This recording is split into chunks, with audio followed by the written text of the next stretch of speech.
Ar gali būti verta atsisakyti kaupimo antrojo pensijų kaupimo pakopoje? Taip, bet ne visiems ir šitame video detaliai apie tai, kaip veikia antra pensijų pakopa ir palyginsime jos rezultatus su savarankišku investavimu, bet ne su tuo, kur per investicinius draudimus ar šios pakopos pensijų fondus. Pilnam atskleidimui aš nedirbu su jokia pensijų kaupimo bendrovė, savo kaupimo esu sustabdęs antros pakopos, bet taip pat paminėsiu ir kelis objektyvius skaičiais paremtus scenarius, kai antra pakopa gali būti labai verta dėmesio. Tai Estijoje atsiradus galimybė atsisakyti kaupimo antrojo pakopoje 30% atsiėmė savo pinigus ir labai panašu, kad tokį pat pasirinkimą turėsime Lietuvoje. Tik vienintelė bėda su tuo pasirinkimu, kad didžioji dalis rinksis, ką daryti nežinodami kelių esminių faktų. Jeigu kyla esminis klausimas, ar sulauksime pensijos iš vis, tai jį reikėtų keisti į klausimą, kaip teks gyventi, kai sulauksime, nes beveik garantuotai sulauksime, o Sodra mokės apie trečdalį prieš tai turėto atlyginimą. Toliau, nei kaupimo fondams, nei valstybėms nepriklauso gyventojų vardų kaupiami pinigai ir tiek tie 3%, kurie yra nuskaičiuojami nuo atlyginimo, tiek 1,5%, kuriuos duoda valstybė nuo kažkada būto vidutinio šalies užmokesčio, visi šie pinigai uždirba tiek, kiek uždirba fondas. Kol kas sakykime, kad daugiau negu 8% vidutiniškai per metus, kas pasyviam periodiniam investavimui yra daug. Vėliau parodysiu, iš kur šie 8%. Trečia, baisiai retas kas paskaičiuoja pragmatiškai skaičiais. Imkime konkretų pavyzdį, kad asmuo uždirba 1500 eurų. Su skirtingų dydžių atlyginimais skirtingi rezultatai gautųsi dėl MPD ir panašiai, tai naudojam 1500. Plus aš nesu baisiai pasigilinęs į techninius dalykus, sakyčiau daugiau nei koks average konsultantas, nors ir nekonsultuoju apie antras pakopas, bet jeigu kas pamatys, ką praleidau, duokit žinoti komentaruose. Tai jeigu uždirbame 1500 antros pakopos kaupimui, keliauja 94 eurai ir 86 centai, čia nuo atlyginimo, plus valstybė prisideda 25 eurais ir 27 centais. Apailinam šitą sumą iki 120 eurų per mėnesį. Dabar kiek šie 120 eurų per mėnesį uždirba? Ir dabar kalbant apie antrą pakopą, čia jokių būdų ne reklama, bendrovės ir pačio fondo neminėsiu, bet pagal skaičius norintis nesunkiai atseks. Čia būtų mano asmeninis pasirinkimas, jeigu rinkčiausi toliau aktyviai naudotis antros pakopos kaupimu. Viena bendrovė turi pasirinkimą kaupti per pasyviai valdomą MSCI All Country World indeksą sekantį fondą, kas reiškia investuojami pinigai yra investuojami į daugiau nei 2500 kompanijų iš 23 išsivyščiusių ir 24 besivystančių valstybių. Žiūrint istorinius rezultatus, šis indeksas pastaruosius 10 metų kyla vertė vidutiniškai po 10,32% per metus, tai čia 10 metų nėra toks baisiai ilgas laikotarpis, jeigu ypač kalbam apie pensiją. Bet vertinant laikotarpį nuo 1987 metų, šitas indeksas vidutiniškai per metus kyla 8,43%. Tai atskaičiavus fondą mokesčius, vat ir tie mano anksčiau minėti 8%. Tai sakykime, hipotetiškai 120 eurų investuojamų kiekvieną mėnesį uždirba vidutiniškai po 8%, nieko nedarant. Tik kas keletą metų pasitikrinant, ar mūsų neperkelia į kito gyvenimo ciklo fondą ir jeigu perkelia, grįžtame atgal. Tai čia turime 120 eurų uždirbančius vidutiniškai 8% po administracinių mokesčių per metus. Bet jeigu atsisakome kaupimo, antroje pakopoje mūsų atlyginimas į rankas nepadidėja 95 eurais tiek, kiek keliauja investuoti.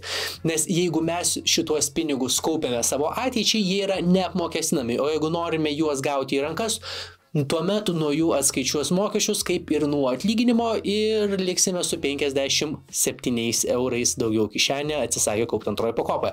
Tai 57 eurai vietoj 120 eurų į investicijas. Dabar paskutiniai skaičiavimai ir baigsiu dalį apie tai, kad antra pakopa gali būti nuostabus dalykas kai kuriais scenarijais, nors pats ir nesinaudoju ją aktyviai. Tam, kad turėti tokį pat rezultatą investuojant savarankiškai, kaip ir investuojant per antrą pakopą su 8% vidutiniu pelningumu, man reikėtų turėti 13,6% metinį pelningumą investuojant 57 eurus vietoj 120 eurų kiekvieną mėnesį. Ir taip 20 metų iš eilės. Ar tai realu 20 metų iš eilės turėti 13,6 arba vidutinį 13,6% metinį pelningumą? Tai yra tikrai realu, bet tik tuo atveju, jeigu domitės investavimu ir atliekate atitinkamus veiksmus ir turite tinkamą discipliną ir nusiteikimą ir panašiai. Jeigu, pavyzdžiui, skirti tiek laiko, kiek aš, tai tikrai realu, o šiaip aš net nesu profesionalus esu investuotojas, tai čia nėra baisiai daug laiko. Bet jeigu vidutinis ilgalaikis antros pakopos fondo pelningumas yra 5 procentai ir mažiau, turime kur kas mažesnį rezultatą ir tokį pat rezultatą yra labai realu turėti savarankiškai investuojant po 57 eurus į S&P 500 ETF fondui palaikant savo ilgalaikį 11 procentų vidutinį metinį pelningumą, tai versus 120 eurų investuojant kažkur su 5 procentų vidutiniu pelningumu, čia užtenka 57. O S&P 500 ilgojo perspektyvoje turi didesnį nei 11 procentų vidutinį metinį pelningumą, virš 50 metų turi, bet ar turės ir ateinančius 20 metų ir daugiau mažiau, to nieks negarantuoja. Tai tiek su hipotetiniu skaičių palyginimu, o bendrai Lietuvoje savarankiškai investuoja 8 procentai ir į šį skaičių yra įskaičiuoti asmenys, kurie nors kartą per atitinkamą laikotarpį, tai pusę metų ar metus ir panašiai, yra suinvestavę, pavyzdžiui, 100 eurų. Aš tokio investavimo net nevadinčiau investavimu, bet okei. Tai atsižvelgiant į tai, kad beveik visi atsisakė antros pakopos, neinvestuos savarankiškai, tai tokie 92 procentai neinvestuos, ir atsižvelgiant į tai, kad sodra neužtikrins pensininkams oraus gyvenimo, mano asmeninė nuomonė didžiai daliai antra pakopa gali būti geras pasirinkimas. Vėlgi, pasirinkus asmeninius lūkesčius tenkinančią valdymo bendrovę su adekvačiais lūkesčiais ir gebančią atitinkamus rezultatus demonstruoti fondą. Praeities rezultatai negarantuoja tokių pat rezultatų tie, kam aš labai pritariu, bet aš visada į šį pasakymą žiūriu kiek kitų kampų. Sakykime, turime du fondus. Fondas A, kurio ilgalaikis metinis pelningumas yra 5 procentai ir fondas B su 8 procentų pelningumu. Ir jeigu man fondas A, jo atstovai arba tie, kas nori, kad jame kaupčiau, sakys, kad jis potencialiai gali man uždirbti daugiau nei 5 procentus, ar aš juo tikėsiu? Ne. Jis aišku nemeluos, nes potencialiai tokia galimybė, tikimybė yra, bet jeigu jis to nėra padaręs iki šiol, tai reiškia jis to nesugebėjo padaryti iki šiol, tai aš neturiu jo pasitikėjimo. Bet taip pat nepasitikėsiu fondu, kuris uždirba 8 procentus ir sako, kad uždirbs 10 procentų. Bet jeigu long term uždirba 8 procentus, aš sakyčiau, toks ir gali būti realus mano lūkestis. Bet čia mano požiūris ir neinvestavimo rekomendacija. Dabar, kodėl gali vertėti pereiti kaupti investuoti savo ateičiai savarankiškai ir kaip atrodo savarankiškas investavimas į fondus ETF. Vėlgi, čia mano asmeninė nuomonė, o ne objektyvūs faktai prieš priimant sprendimus, ką ir kaip darysite. Pasidarykite savo namų darbus ir pasikonsultuokite. Tik pasikonsultuokite, aišku, ne su tais, kurie turi intenciją jums parduoti antrą, trečią pakopos kaupimą. Pirma, tai nežinomybė. Baisiai dažnai būna valstybinėse formas ir nors valstybė negali pasikesinti į pinigus esančius fonde, kurių nedavė į tą dalį, kurią davė valstybė, į tą gali, tai gali sugalvoti, pavyzdžiui, nebeduoti paskatos, pakeisti anuiteto įsigymo tvarkas, kainas ir panašiai. Tai gali būti pakeista su reforma. Antra ir trečia priežastis yra lankstumas ir prieinamumas. Su antra pakopa nepasirinksite nei geografinės, nei industrinės krypties, kur norite ar nenorite, kad būtų investuojami jūsų pinigai, ir norėdami pamažinti investuojamą sumą, negalėsite to padaryti ir prireikus pinigų ar norint išeiti į ankstyvą pensiją, nesulaukus pensinio amžiaus, valstybinio pensinio amžiaus, pinigų iš antros pakopos nepaliesite. Investuojant savarankiškai į ETF, tai biržoje prekiavimus fondus, turimos investicijos priklauso jums.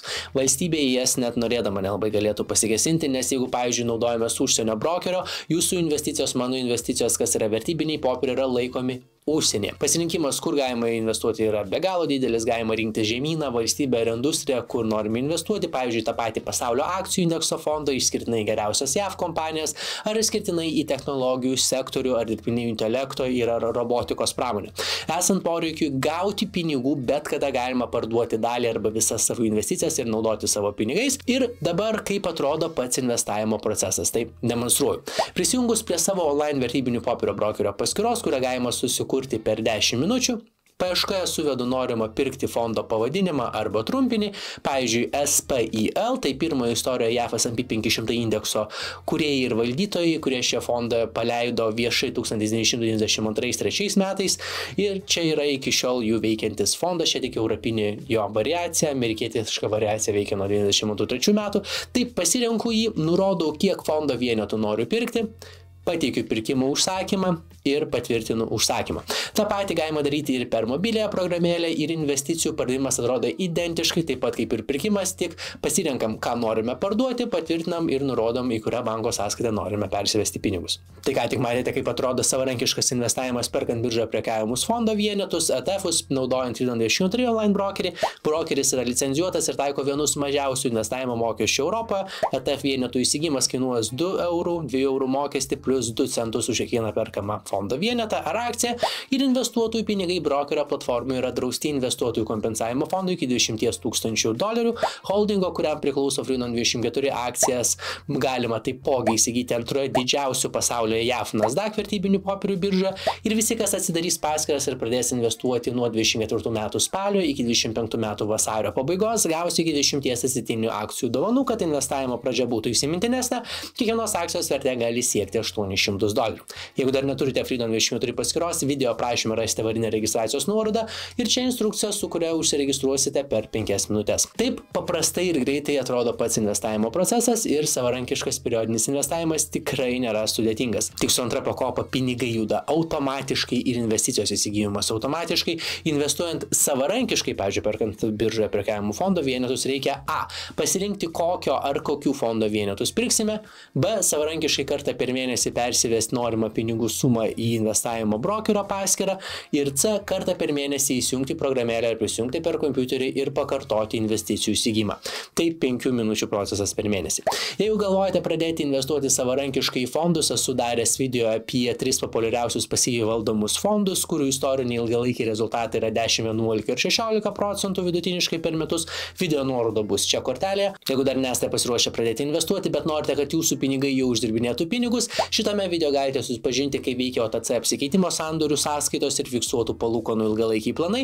Čia alternatyvūs produktai bankų ir unijų indėliams. Jeigu jūs dominė kasmėnesinės pasyvios pajamos investuojant, žiūrėkite šį video. Jeigu dar neturite Freedom24 brokerio paskyros, video aprašyme rasite registracijos nuorodą ir kodus gauti iki 10 akcijų dovanų pradėjus investuoti iki vasario 28 dienos. Sėkmingo investavimo ir pasimatome kaip visat pirmadieniais, ketvirtadieniais ir kartais sekmadieniais.